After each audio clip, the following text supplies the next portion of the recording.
We got a lot going on today, and we're pumped up about the next 5 games of the Thunder, Dave. What do you think we're going to do with those 5 games? Man, listen, if we don't go 0-5, I'll be shocked. We could lose a game because we have a back-to-back in there, but the reality is that this team is primed and playing incredibly well. No, you said 0-5. Did you mean 5-0? I mean, did I say 0-5? Did I really? You did. Wow. Okay, well, knocking on wood here, I'm going to change 5-0, guys. 5-0. Right. We're going to win 5 games in a row right here. So we're talking Pelicans, Spurs, Nets, Raptors, and Suns, bro. So the Suns going to be tough. We know that. But the Suns aren't healthy for the next 2-3 weeks. Pelicans is the other bookend, right? Yep. You got Pelicans that are Zion Williams is out for the season, it looks like, at this point. To me, these are the games. Did you hear Steven Adams is out for the season? And Adams out for the season with the injection to the knee. Stem cell injection, I think it was. I don't think stem cell suction would work, but stem cell injection would. So, anyways, Adams is out for the season. You also have Morant, which everybody's talking about Morant right now, which they should be because everybody's wondering if Morant's going to continue to play. But the reality is that they're dipping down in the West right now, and I wouldn't be surprised if they fold. They own their pick this year. Why not fold? Cash in that pick, see what happens next year. You talking about the Grizzlies? I'm talking about Grizzlies, bro. The Grizzlies are like tied for 3rd or 2nd. But listen here, man. This is what's happening. They're not far back from out of the playoffs. I think they're like 6 or 7 games, and you say, "Oh, that's a lot." But listen, that's not a lot. You know, that is not a lot. And if you're looking at the Grizzlies, you're saying we have no Steven Adams, we have no Morant, we have no Clark. We're hurt. Get Morant right in the head. Get Steven Adams ready to go. And if we can win some of these games, great. But if we go 0-15 or 0-16, so be it. And we can actually have an opportunity to get a good draft pick. Because look, Memphis Grizzlies are the team in my mind that's always thinking about the draft. They're the ones that I was scared personally that were going to jump us to get J-Dub. Like, that's how serious I was that Memphis Grizzlies were going to jump us to get J-Dub. So if there is a team that's looking for the future consistently, it's the Memphis Grizzlies. So that's why I wouldn't be surprised if they'd make that decision to at least try to get their draft chances better, which ultimately helps us out. Because if you think about it, Grizzlies not healthy, Pelicans not healthy, Lakers not healthy. I mean, we could go down the list. Golden State's finally getting there, but I mean, this is where we're at. We knew this was coming. We knew the end of the season was coming, and all we wanted was these guys to be healthy for that final 20-game push. And now we're 3-1 on this push so far in the last 20 games. Like, this is exactly where we're at that we need to be at. So we got to continue putting that foot on the pedal. And this next 5 games, in my opinion, are the moments that we get to flex our muscles. Yeah, dude, it's going to be nice to have a game against the Spurs in there. The Nets aren't looking great. Isn't it the second of the doubleheader too, which is even better? So we don't. Oh, for the Spurs, I'm not sure, but we don't have any short rest over the next 5 games. Which yes, we do. Is another very good. We have a doubleheader in here, man. Hold on, let me pull it up here. All right, we have. Oh, you're right. It goes Pelicans, Spurs. Doubleheader. So Spurs are the second of the doubleheader, which, in my opinion, is big. If it was the Pelicans the second of the doubleheader, I'd be more concerned. But being that it's the Spurs, I think that we have a better chance at winning that game at a doubleheader than the Pelicans as a doubleheader. Right. So that's nice to have the soft spot on the second half of the doubleheader versus the other way around this time where we played the Suns on the second part of the doubleheader, which was like getting kicked in the nuts, really. And then we got the Nets, but they have a better record than us right now in the East. 37 and something. They're above 500. 37 and 35, whatever. Right. 29. So I look at this Nets team, but they're not full strength. You're not clicking on all cylinders. They don't really necessarily want to win at this point. So that's another winnable game. And then you got the Raptors, in my opinion, another game that we need to win. The Raptors are fighting in their own way to get to the playoffs, but this is going to be one of those games that we have to come out. It's going to be a homecoming for Shai and a homecoming for Dort of sorts. So I'm expecting big things from them. And then, of course, we finished up this 5-game trip with back home with the Suns. And that's the game that we have to have revenge because, Coach D is pissed off about how it went with the Suns. And, keeping Booker in the game until like 4 minutes left in the game, already up by 25. Come on. That's bullshit. That's rubbing the scores in. That's just padding your scores. Coach D is not one of those dudes that likes it. So He's already circled this, I guarantee you, on the 19th, and that's a Sunday at 3:30. And I'm telling you guys, Coach D is going to have these guys ready to play in that game. So that's the end of the 5 games, and that's why I think that we go 5-0. We've always looked at these times where we have the 2 games against the same team in a short time period. After the Suns game, we go twice in a row against the Clippers, right? Anytime we saw these in the beginning of the season or before the season started, when the schedule was released, we're like, this is Coach Dagnall's time to shine. Yep. He goes out there and he plays. We may not win the first one. We study the film. We make adjustments. We come back a better team. Last year, the year previous, as COVID was starting to show how it affected the schedule, there was a lot of these games where you played the same team twice in a row.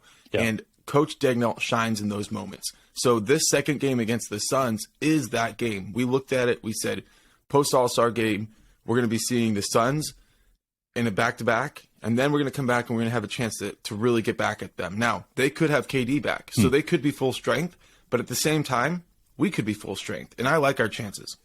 Yeah, you're right. And I love the fact that you brought Coach D in here, and I want to shine some light on the other coaching staffs because we just been playing really well. And I want to tip my hat right now to Coach Cameron Woods.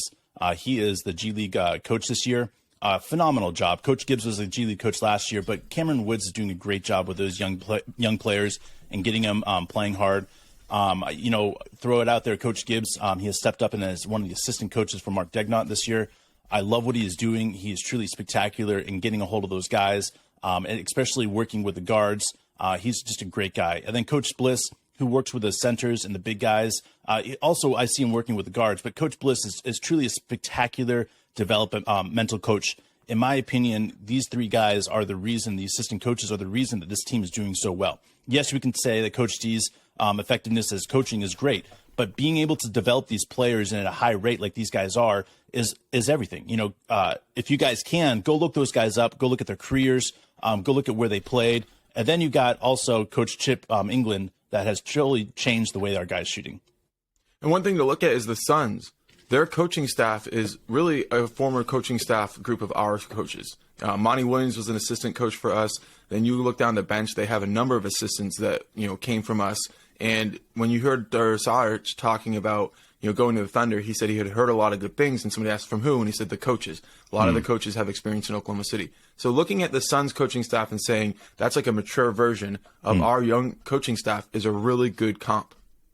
Yeah, and I'll say this. I'll be honest with you: is that if Monty Williams didn't lose his wife in Oklahoma City when he was assistant coach here, our coaching staff would look completely different. It would look completely different. I think Monty Williams would have been a head coach for a long time with us. It's unfortunate that happened, and that was one of the saddest days in the history of Oklahoma City. I mean, I know a lot of people may not know about it, but I cried. His wife and I think a number of his children died in a car wreck. I think it was his wife. It was a lady from Oklahoma City that was driving like 75 in a 35-mile-per-hour zone and on meth or whatever. It was just dumb. Anyways, anytime I see that Suns are coming to Oklahoma City, it draws an emotional aspect out of it because I know it's an emotional thing for Monty Williams and the players and the coaching staff because like Mark said, a lot of these coaching staffs were there with Monty Williams when this all happened. And it's just a powerful part about the game is that when some stuff like this happens, the community that grows around you is truly spectacular. And Monty Williams, in my opinion, is the embodiment of what a man should be like in the NBA and what a human being should be like in the NBA. And he's given his whole life. He's given everything for the NBA. And I look at what he's doing with the Suns, and I really hope that he is able to win a championship because out of anybody besides Coach D, that deserves a championship, I think Monty Williams does. And again, it's just a powerful moment that we had last night watching the Suns destroy us, or 2 nights ago, whatever, watching the Suns destroy us. But now we recognize that there's going to be something that's going to be bigger than life coming up, and that's going to be on Sunday the 19th at 3:30. So how do we handle the punches the Suns throw at us and then attack getting downhill? Basically, you study the film, you recognize the actions they want. And one thing you hear Coach Dagnall talk about over and over and over again is we have to be assertive with our defense. Damn right. We got to get in passing lanes. We got to create turnovers. We got to get out and run.